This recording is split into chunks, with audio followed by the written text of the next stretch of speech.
Hi everyone. I wanted to make this video because I figured that if I don't do something publicly, then I'm gonna be stuck dealing with this privately, and honestly, I don't think I can trust myself to keep everything honest in all this. Full context, a few weeks ago, I came out as non-binary. To be honest, I've felt this way for years, and if not most of my life, but it's kind of only recently clicked in my head, I guess. You know, it's kind of one of those things where you don't really feel, I mean, I know y'all know what non-binary is probably, but it's very strange consistently having the mentality in your head of, I don't feel like a guy, but I don't really care to be a girl either, and really not knowing what to do with that. But anyway, so with this realization, while I'm, non-binary, and for a lot of people, with realizing I was non-binary, I also realized I prefer to present more femininely. And I know that clothes aren't gendered or anything like that, but in this world, where, most clothes are, for the most part, designed, male, female, designed with those biologies in mind, I genuinely just prefer wearing clothes that are designed more for women, more for AFAB people, whether it's the fit or the styling. And I've honestly always felt a great deal of envy, I guess, for that. But I'm exploring those places right now as well, which is really awesome, which is really amazing, and I'm genuinely so happy to start this track. Thankfully, there's a number of gender affirming brands, and there's a lot of people out there that have kind of lived this life obviously before me. There's never any unique experiences. I really appreciate the struggles they've gone through, not only to make it allowable, I mean, hard to say in this country, but allowable for me to portray myself in this way, and to do all the legwork for makeup and fashion and all that stuff. Because frankly, for 33 years, I've been desperately trying to appear masculine, desperately trying to fit this mold that I don't know if I ever felt like I fit. Men wear jeans and t-shirts. That's how I was raised, and it's never felt real to me. It always genuinely felt like, it's like, wow, I don't feel masculine, I don't look masculine. And my brain was just like, yeah, you need to do everything you can to look more masculine, be more masculine, be more, gain big muscles, be more fit. And it just didn't work that way for me. And it wasn't that I couldn't do it, I've done it before. It's just, it felt so fake to my experience, so imaginary, that I was, a male person. All that being said, this change really kind of sparked me to look at my appearance, obviously, a little more closely, as well as my health, my personal well-being.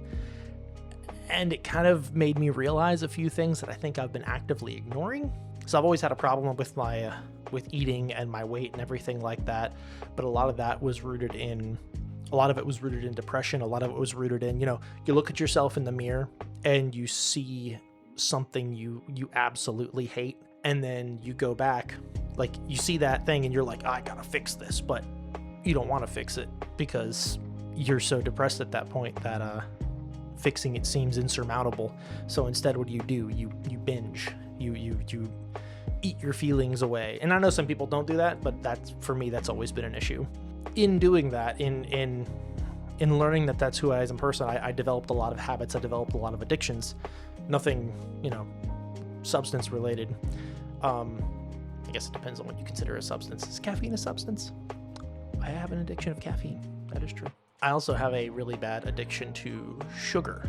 I always tell this story to people that when I was in college, way back when, I used to walk the mile and a half from my dorm room to Harris Teeter so that I could buy sugar cubes so I could watch anime and eat sugar cubes, because I liked the texture.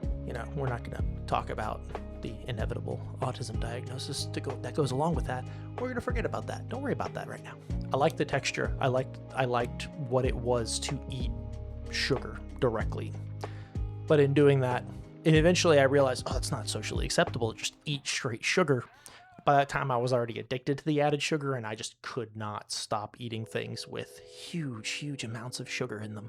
So recently, with this change, I went and calculated the amount of sugar that I eat on a daily basis, and honestly, the numbers kind of scared me.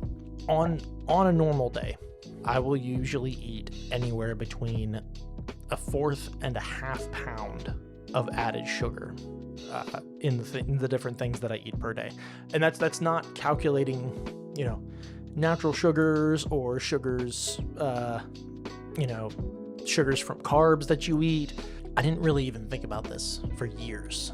Like, the number of servings that are in like a big Kit Kat bar, the number of servings that are in a Gatorade, or some of the fizzy waters that I drink that I'm like, oh, these are healthy because they're fizzy waters. Then you realize there's fucking 3 grams of sugar in there, and you don't think that's a lot, but it's 3 grams amidst 100 grams and 120 grams and 150 grams and 200 grams of sugar a day, and those numbers add up like crazy. Like, to look at the scale and realize I was eating almost 8 ounces of added sugar in just the things that were like sugary foods, candy, sugar drinks, energy bars, stuff like that. I don't know how I didn't really see it before. Maybe I unconsciously knew and chose to neglect it because it made me feel better. It made me feel happier.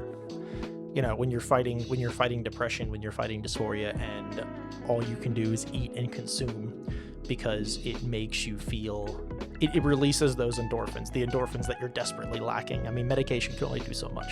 I've neglected my physical appearance and my weight and everything for years and years and years because I was so unhappy with who I was as a person and how I appeared, and trying to be something that I wasn't.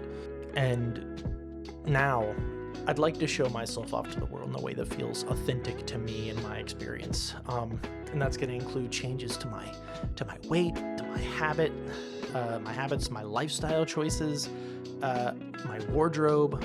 I mean, I've got, your quintessential mom outfit on right now. I mean, it's I don't know, it's giving something. It's giving, I'm still a little pudgy in the middle. We're not going to talk about that though. So here's where it starts. Okay, right here, this video, 10 minutes and 12 seconds in, or whatever, however I edit this down. I'm sure there's going to be cuts and something. It's Monday. It's June 22nd, 2026. I currently weigh 255-ish pounds.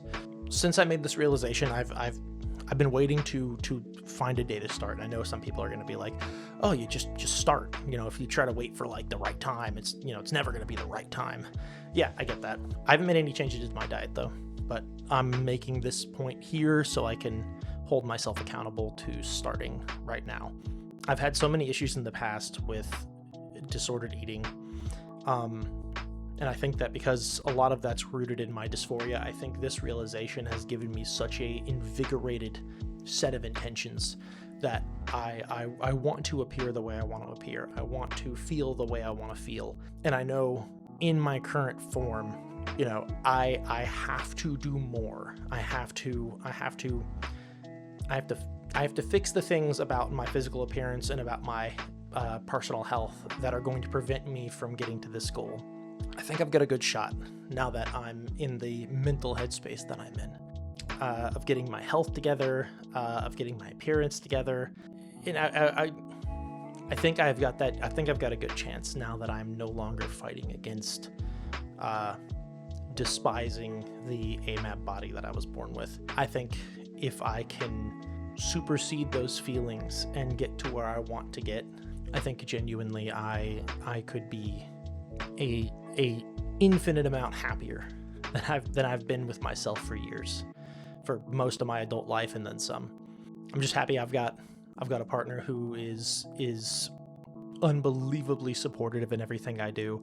I've got friends who are unbelievably supportive of me in my endeavors and my personal realizations. And honestly, I could not be more thankful to those people. We're saying this now.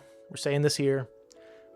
I'm going to get myself where I want to be, and I'm going to become more true to my authentic self. And I'll post stuff on TikTok, Instagram, YouTube. Hopefully that is going to be, hopefully y'all will be supportive of me as well. And if y'all have any tips or tricks, you know, losing weight, I don't want to have a masculine form. I don't. So any tips or tricks you have to kind of get a little more, you know, slim thick is kind of what I'm looking at. But I'm a big person, so I know that I've got to, you know, I'm going to have to do a lot of things to get to that point. But yeah, I'll end it here. Thank you all for watching. By all means, stay tuned. I'm hoping before January of 2028, I can reach all of the goals that I want to reach. That way, at that time, I can start everything afresh, and it can be a whole new, you know, a whole new world and outlook for me then. Anyway, thanks. I'll see y'all later. Bye.